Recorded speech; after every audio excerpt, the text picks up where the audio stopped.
G'day guys, welcome back to another episode of Flashlight Crazy. Today I'm doing a comparison video between the Olight Javelot Pro 2 and the Nitecore MH40 GTR. Let's check them out.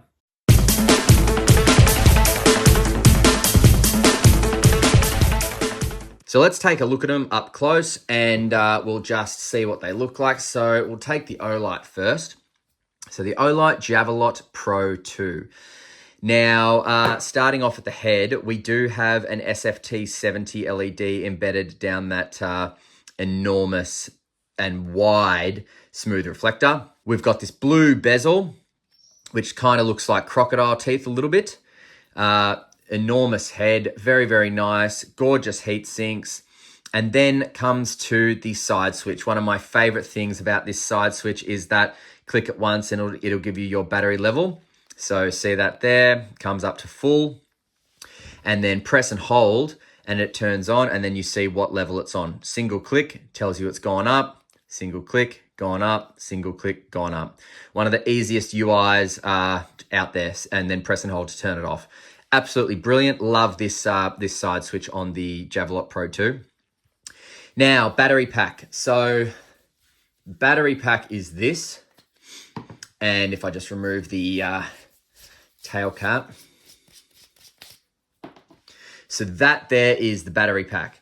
And so this might be annoying for some people because you can't just replace batteries very easily. However, you can buy this battery pack. It is a little bit expensive, but it's still available to buy. So it's not like you can't just buy a spare battery pack and chuck it in your bag. Now that is the bottom there of the tail cap.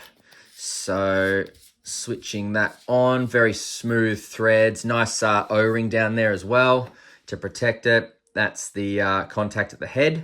Now in terms of weight, these do feel a bit similar, although I think the Nitecore is a little bit heavier. They're both going to be too heavy for my scales, but the Nitecore definitely feels heavier, particularly at the head. So what that tells me is that the body of the Javelot is actually where the majority of the weight is, whereas in the Nitecore, it's the head where the majority of the weight is. So that actually kind of weighs down. So holding them like this, I can say that the Javelot is more comfortable to hold like that, purely because you've got you're holding the majority of the weight in your hand here. Whereas when you hold the Nitecore like that, as I said, the majority of the weight is in the head, so it is weighing you down a little bit. But that being said, this light is designed to be mounted. I don't think it's designed too much to be handheld. I feel like if there was a side switch, it would be designed for that, but I don't think it is. Now, just to finish off with the Olight, so the body is very, very, I don't want to say rough, but it kind of is rough. Like the knurling on it is pretty spiky. It doesn't hurt, but it could be smoother, to be honest. And then the tail cap, typical Olight tail cap, half press for low, full press for turbo. So it's nice that you've got an immediate low from the tail cap there. And then of course, because this is a hunting light, it is designed to have a pressure switch mounted there, magnetized on, and away you go. Now, the Nitecore. So the Nitecore looks a lot cooler in my opinion, but that's typical Nitecore. They're a very tactical style light. They like making their lights look very tactical, and I think more power to them. Now down there, you're going to find a Cree XP-L High V3 LED. So that is also embedded down a smooth reflector. That's what you're going to get there. So it's a very, very nice LED, nice color temperature in my opinion. And then on the bezel there, I'll just show you differences in bezel. So you got a bit more of a crenulated bezel. Well, larger raised edges on the Nitecore than on the Olight, and obviously all black in the Nitecore, whereas the Olight's got that classic Olight black and blue color scheme. Then on the head and the neck, you've got epic heat sinks here, so that's pretty cool. And this area is where you can expose the charging port. So that's the charging port there. Cool thing about this is that you can charge it it comes with a car charger as well in the hunting kit. And tightening that back up obviously secures your water resistance. Now the body is, I really love the body here. It's very smooth, very Nitecore-like. No issues with the body at all. Love the tactical ring here. Not that I would hold it like this because it's actually quite heavy, but I love the additive of the tactical ring. Can take it off if you want, but you don't have to. And now if I just take the tail cap off, I will show you that this light runs 2 of your Nitecore 2600 milliamp 18650 3.7 volt batteries. They're protected batteries as well, but they're not proprietary batteries. So you can run any 18650s in this. I haven't tried with flat tops, but any button tops, you're good to go. And then the tail cap and tail clicky. So you've got epic raised edges here to protect the tail clicky. So I love that. And look, call me old-fashioned, guys, but I just prefer a good old-fashioned rubber tail clicky than the Olight stuff. So the Olight stuff, nothing wrong with it, but I just prefer a tail clicky. So definitely the Nitecore it wins me over there. Now the Nitecore's UI is a little bit different to the Olight's. As I showed you, it's just very simple with the side switch on the Olight. Nitecore is with the head tight.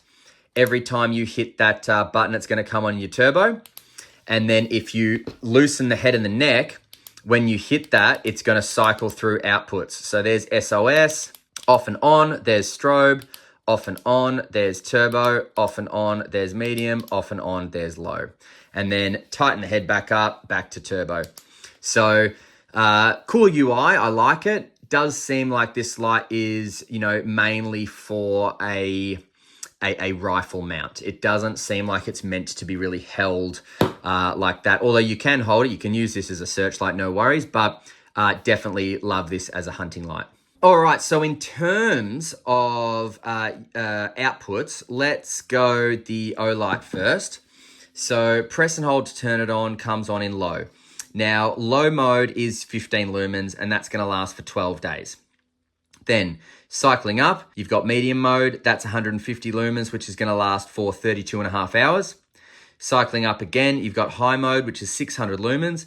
You're gonna get that for 420 minutes. Then it's gonna drop down to 25% of that for an additional 42 minutes.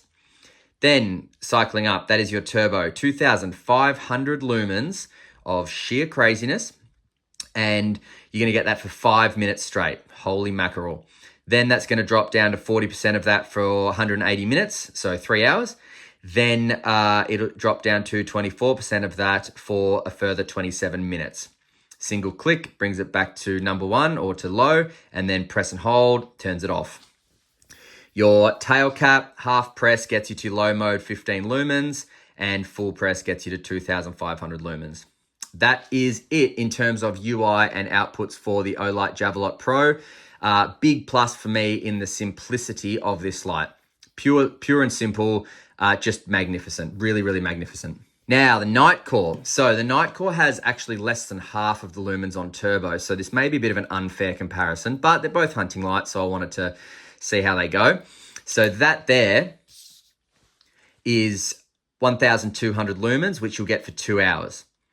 It does not specify when you're going to get the step down. Now, that's all I'm going to get until I loosen the head and neck. So now that I've loosened it, I've got low mode there. Low mode is 15 lumens, which you'll get for 140 hours.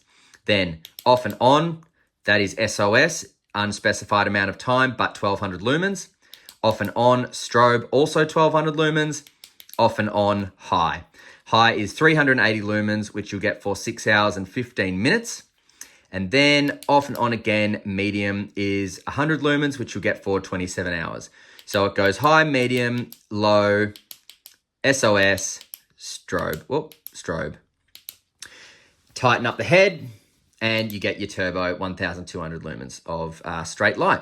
Now, differences in distance. So on turbo here, 2,500 lumens, you're going to get a max distance of 1,050 meters, and that is pushed out by 271,400 candela. Whoop. The Nitecore has a max distance of 1,004 meters, so 46 less meters, and it is pushed out by 252,000 candela, so 27,000 candela, sorry, about 20,000 candela difference roughly. And just looking there, that's the difference in the Cree and the SFT 70. And look at that. You've got a larger hotspot, smaller hotspot, different color temperatures, both very intense lights. And just take a look at the spill there. Look at the spill there. So there's just simply more light coming out of the Olight than the Nitecore. Now, going to do a bit of a heat test, see how they go getting hot on turbo. So I'll go for 1.5 minutes and then we'll check out the degrees. Let's go. All right, after 1.5 minutes, we've got 42.5 degrees Celsius for the Olight. And let's just feel that. Oh yeah, it's pretty warm, but it's not, I can still hold it, but it is warm, which would be annoying holding it like this because that, yeah, even the button, everything's kind of quite warm there. So let's go the Nitecore now. All right, away we go. All right, so nowhere near 27.5. So it just feels cold, not warm at all. So that tells me that the half lumen output, so this has half the lumen output than the Olight, plus look at all these heat sinks, man. So, you know, that shows me that this is going to sustain 1200 lumens for a long time. I don't know if it's even going to sustain 1200 lumens for the whole 2 hours. It may. There may be no step down. It doesn't specify a step down. There's no asterisk. So maybe you're going to get that for 2 hours straight. That'd be pretty cool. Now, the Olight is 1 meter drop resistance and IPX8 water resistance. And the Nitecore is IPX8 water resistance and 1 meter drop resistance as well. So identical specs there. All right, let's take these guys outside, see how they do in the night shots, and then come back for some final thoughts, where to buy, prices, and which one I'd choose. See you in a sec. All right, there's the Nitecore. Getting all the way up there, even through the rain. Getting all the way back there, of course. That's 80 meters. Up there's over 100 meters away. Now, Olight. There's the Olight. Nitecore. Olight. Nitecore.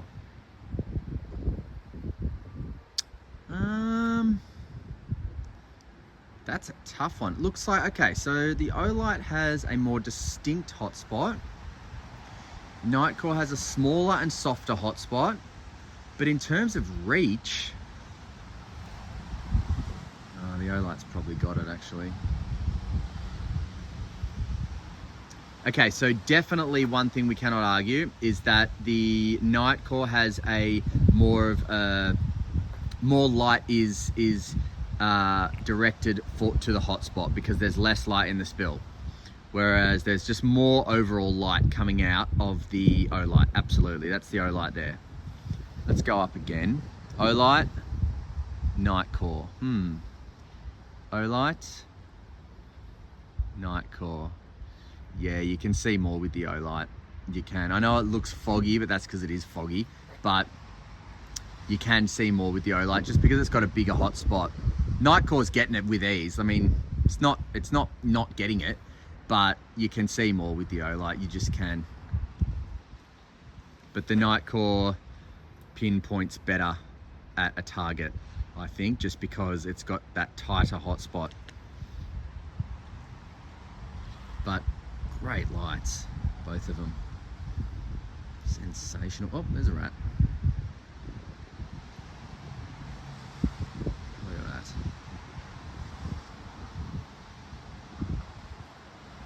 It's almost too much light coming out of the Olight, to be honest. Nitecore looks nice with just like very tight hotspot and just enough spill, whereas with the Olight it's just like boom, light everywhere. But you know, it's crazy, isn't it? It's awesome. All right, I think the Olight wins, guys, depending on what you're looking for actually, but yeah. All right, see ya. All right, we're at the park now, and that is the Olight. And just check that out. Really is a sensational light, this. And the Nitecore. So this is where you can really see tighter beam in the Nitecore and just less light overall. And then bang. Just everything. Light, hotspot, clarity of hotspot. Nitecore. Still good, I can still see what I point at in that tree, but you know, come on, it's pretty obvious. Olight's killing it. Nitecore, Olight. All right, see ya. All right, so epic night shots. The Javelot, man, what can you say? This is like the beast of all beasts when it comes to just long hunting throwers. The hotspot is just pure crisp. The amount of light that's coming out of this, man, you can't beat it. I don't know if you can beat it actually, but the Nitecore certainly didn't beat it. But I don't think the Nitecore is designed to be putting out as much light. I mean, this has got, I think, double the lumens that this one's got. So let's cut it some slack. The Nitecore, what it does have going for it is I love the UI. I love the fact that you've got turbo every single time you click that button, but then when you turn the head, you can cycle through your different modes and all that sort of stuff. So that is a cool UI. I like it. Now, the reason why I think this is designed purely for hunting is because there's no side switch. So no side switch suggests to me that it's not a light to hold like this and search around. Whereas this one is definitely a handheld light as well because it's got a side switch, obviously, so it is meant to be used for that. So look, which one would I choose? Well, price is definitely going to come into it for this one because excluding the hunting kits, the Javelot Pro 2, just by itself with the holster and the carry bag and the charger, it comes in at $290 from lightshop.com.au. Whereas the Nitecore without the hunting kit comes in at $205. So the Nitecore with the hunting kit actually is the same price as the Javelot without the hunting kit, $290. So that to me says that, you know, that price is going to come into it because it is a substantial difference in price. So what would I choose? Look, I'm going the Olight.